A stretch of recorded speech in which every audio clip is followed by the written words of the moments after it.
Indonesia just passed new criminal codes that includes banning sex outside marriage, jail sentence for insulting presidents and state constitutions, expressing view contrary to Indonesian national ideology, and protesting without permission from authority. They are all huge changes in my view, but what the Western media focus on? Indonesia ban on sex outside marriage problematic for Bali tourists. Sex outside marriage will be illegal under Indonesia's sweeping new criminal codes. Indonesia passed criminal codes banning sex outside marriage. Sex, sex, sex. Some newsreaders even go as far as saying that we need to avoid Indonesia altogether and ban Bali. I'm no lawyer. I'm just an Indonesian living in Australia, so I know where the anxiety is coming from. Here, whatever happens between consensual couple behind closed door is none of our business. It's common to see a couple moving in together or even same-sex couple moving in together. There's nothing sacred about having sex, it's just like a fun thing to do. But that's not how things work in Indonesia. From the reading of the news in Bahasa Indonesia, the spirit of the law is to preserve marriage institution according to Indonesian law and customs. Marriage institution is highly regarded in Indonesia. Family, meaning mom, dad, and kids, are seen as a bedrock of society. We are a collective society. We value harmonious relationship. That means that our personal pursuit of happiness should never come at the expense of the people within our social circle. While in Western countries, we see people first as individual. To pursue your personal freedom, happiness is seen as normal, healthy. Otherwise, how else we can explain a phenomenon like one-night stands, asthma medicines, or partner swapping? I'm not here to judge, by the way. It's just based on my personal observations.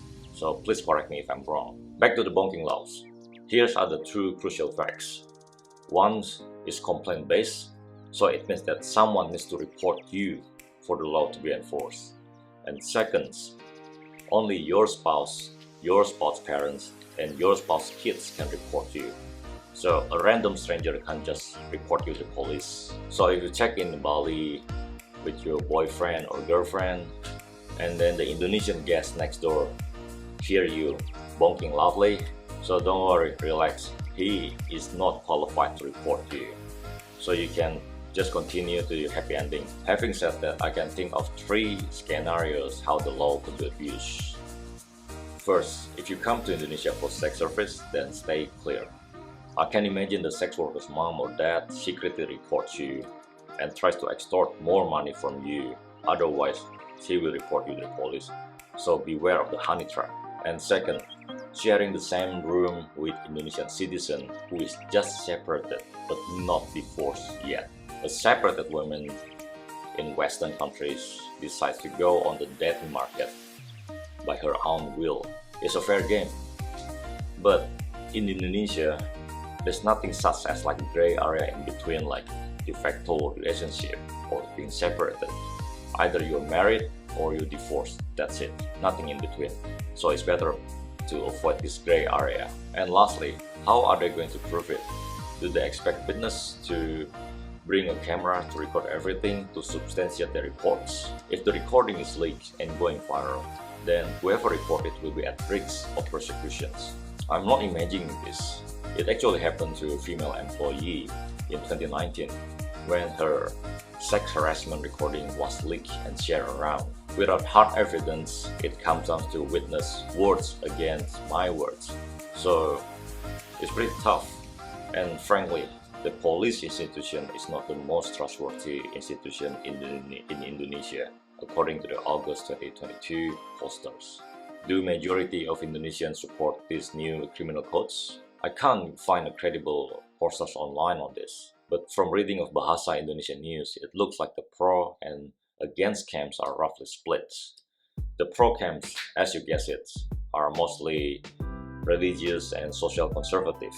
They feel it's time for the state to give the living law, or Hukum Adat as we call it, the teeth that it needs. Social norm exists to give people what is expected of them so that we can all live in harmony. In Indonesia, there's a saying, when in Indonesia, do like what the Indonesians do. So they can't understand why can't they have their own local customs and laws enforced. Also, the previous penal codes were inherited from the Dutch, and we've been independent since 1945 for God's sake, so it's time to have our own laws.